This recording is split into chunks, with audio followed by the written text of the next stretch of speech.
네, 뉴욕 증시가 추수감사절을 맞아 휴장한 가운데 앞서 마감한 유럽 증시 상승으로 마감을 짓는 모습이었습니다. 중국에서 날아든 HSBC 제조업 PMI 지수 호조세를 나타냈다는 점이 증시 상승을 견인하는 모습이었습니다. 11월 중국의 제조업 PMI가 50.4를 기록하면서 13개월 만에 50을 넘어서며 경기 확장 국면에 진입한 것으로 나타났는데요. 반면에 유로존의 11월 제조업 PMI는 46.2에 머물면서 상대적으로 좀 부진한 모습 기록되기도 했습니다. 먼저 영국의 푸치백 지수 마감 동향부터 함께 살펴보겠습니다. 푸치백 지수입니다. 0.68%의 상승 마감인데요. 5,791.03포인트의 장을 마감했습니다. 영국의 푸치백 지수 하루 동안의 움직임을 살펴보도록 하겠습니다. 장중 거의 모든 시간을 상승권에 있었던 증시는 장 마감을 앞두면서 조금 더 탄력을 키워가는 모습 속에 장중 고점 라인에 마감 짓는 모습이었습니다. 종가는 5,791선으로 푸치백 지수 마감됐습니다. 업종별 등락 흐름 함께 살펴보도록 하겠습니다.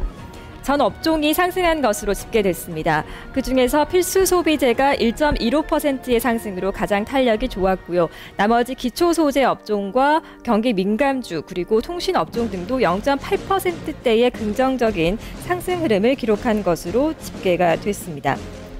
영국의 푸치백 지수 상위권, 상승 상위권에는 사브밀러가 올라와 있습니다. 6%가 넘는 상승 흐름을 기록한 것으로 집계되고 있는데요. 영국 증시를 움직인 주요 특징주의 흐름 살펴보겠습니다. 김민지 앵커가 전해드립니다. 네, 특징주로는 맥주 제조 업체인 사브밀러가 꼽히고 있습니다. 영국 증시 내에서도 가장 강한 탄력을 간밤에 과시한 종목이 바로 이 종목이었는데요. 상승 모멘텀은 바로 실적이었습니다. 지난 6개월간의 순이익이 전년 동기 대비 15%, 또 영업이익은 11% 늘어난 것으로 집계가 됐는데요. 앞으로는 이러한 성장성에 주춤해질 수 있다라는 코멘트를 남겼지만 힘 강했습니다. 6.38% 상승하면서 이날 거래 마감했습니다. 나머지 유럽 증시 마감 상황도 스케치해 주시죠. 네, 이어서 독일 증시의 마감 동향 살펴보도록 하겠습니다. 독일의 닥스 지수 역시 상승으로 마감 짓는 모습이 나타났습니다. 닥스 지수 종가를 확인하겠습니다. 0.8%의 상승인데요. 7,244선에 마감을 짓는 모습이 나타났습니다. 하루 동안의 움직임 차트를 보면서 자세하게 살펴보도도록 하겠습니다. 장 초반에만 잠시 좀 부진한 모습을 기록했습니다. 장중 저점이 바로 이 초반에 나왔던 것인데요. 장중 저점이 7,205선이었습니다. 이 부근보다는 많이 탄력을 좀 키워나가면서 닥스 지수가 0.8%의 상승으로 최종 종가는 7,244선에 마감 짓는 모습이었습니다. 닥스 지수 업종별 등락 흐름 역시 살펴보도록 하겠습니다. 한 가지 업종만이 하락 마감입니다. 유틸리티 업종이 약보합권의 마감입니다. 0.12% 하락한 것으로 집계됐고요. 역시 필수 소비 섹터와 그리고 기초 소재 섹터가 나란히 1%가 넘는 긍정적인 상승 흐름을 기록했습니다. 종목별 흐름을 살펴보도록 하겠습니다. 독일의 반도체 기업인 에온사가 0.5% 밀려나는 모습이었고요. 금융주인 코메르츠방크 5.7%가 상승했습니다. 유럽장에서 전반적으로 항공주가 강세를 나타낸 가운데 독일의 루프트한자가 4% 이상의 강세를 기록한 모습 나타났습니다. 자, 독일 증시에 이어서 프랑스 지수 마감 동향까지 함께 살펴보도록 하겠습니다. 프랑스 갸크 지수 역시 상승 마감입니다. 자세한 흐름을 함께 살펴보도록 하겠습니다. 프랑스 갸크 지수입니다. 0.6%가 올랐습니다. 3,498선에 지수가 마감 짓는 모습이 기록됐는데요. 역시 하루 동안의 움직임을 차트를 보면서 살펴보도록 하겠습니다. 하루 동안의 움직임입니다. 장중에 저점을 좀 형성하는 모습이 나타났습니다. 장중 한때 3,480선까지 지수가 밀려나기도 했지만 이후에 탄력을 조금씩 더 키워나가면서 장 마지막에 고점을 형성하며 종가를 만들어내는 모습이었습니다. 프랑스 갸크 지수의 종가는 3,498선으로 0.6%의 상승 마감을 지었습니다. 업종별 등락 흐름 함께 살펴보겠습니다. 전업종의 상승입니다. 그중에서 탄력이 더 좋았던 업종들이 4가지 업종이 1%대 상승을 기록한 모습입니다. 기초 소재 섹터 그리고 에너지주, 유틸리티와 기술주가 나란히 1% 이상의 상승으로 마감 짓는 모습이 나타났습니다. 자, 종목별 움직임을 좀 살펴보도록 하겠습니다. 알카텔 루슨트가 15% 이상의 강세가 나타났고요. 에어프랑스 같은 경우도 프랑스 지수에서 긍정적인 흐름을 기록하며 항공주의 강세 동반으로 나타나는 모습이 기록됐습니다. 자, 그리고 앞서 또 마감한 아시아 증시의 동향도 함께 좀 살펴보도록 하겠습니다. 일본의 니케이 225 지수 확인하도록 하겠습니다.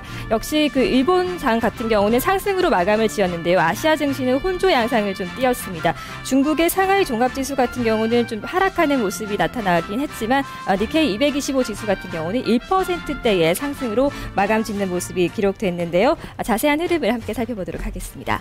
니케이 225 지수입니다. 1.56%의 상승으로 마감을 지었는데요. 9,366선의 지수가 마감을 짓는 모습이었습니다. 하루 동안의 움직임 차트를 보면서 살펴보도록 하겠습니다. 시초가 부근에서 종가를 형성하는 모습이 기록됐습니다. 장 중에는 그보다 낮은 선에서의 움직임이 계속 기록이 되다가 시초가처럼 올라가는 모습이 나타나면서 장 후반의 탄력 속에 1%가 넘는 흐름을 기록한 모습 기록됐습니다. 9,366선의 마감을 지었는데요. 엔화가 달러 대비 7개월 고점으로 하락하면서 이날장에서 자동차 등 주요 수출주들이 선전하는 모습이 기록됐습니다. 니케이 225 지수를 구성하고 있는 업종별 등락 흐름은 좀 어떻게 집계가 됐는지 함께 살펴보도록 하겠습니다. 업종별 등락 함께 살펴봅니다. 하나의 업종만이 하락했습니다. 에너지주가 0.2%의 조정을 받았는데요. 나머지 금융주와 그리고 경기 민감주, 기초 소재 섹터는 나란히 1%대 상승을 기록한 것으로 집계됐습니다. 자동차주의 선전이 있었다는 소식 전해드렸는데요. 도요타가 이날장에 2.3% 올랐고요. 혼다는 3.5%, 닛산은 2.8%가 각각 상승으로 마감 짓는 모습 기록됐습니다. 자, 이어서 중국의 상하이 종합지수 흐름을 살펴보도록 하겠습니다. 중국 지수 같은 경우는 하락으로 좀 마감을 짓는 모습이었는데요. 0.7%의 조정을 받는 모습 기록됐습니다. 상하이 종합지수가 0.7%의 조정을 받았는데요. 2015선에 마감 짓는 모습이 기록됐습니다. 중국 증시 흐름 차트를 보면서 살펴보도록 하겠습니다. 하락 마감을 한 것은 장 후반의 탄력이 조금 부족했기 때문입니다. 장 후반으로 들어가면서 좀 탄력이 떨어지는 모습이 기록됐습니다. 결국에는 상하이 종합지수 0.72%의 조정을 받는 모습이었습니다. 이런 분위기들 속에서 지급 준비율 그동안의 인하 전방 기대감 속에 상승했던 지수, 이런 기대감이 좀 사그라들면서 투자 심리가 위축됐다는 평가를 받고 있는데요.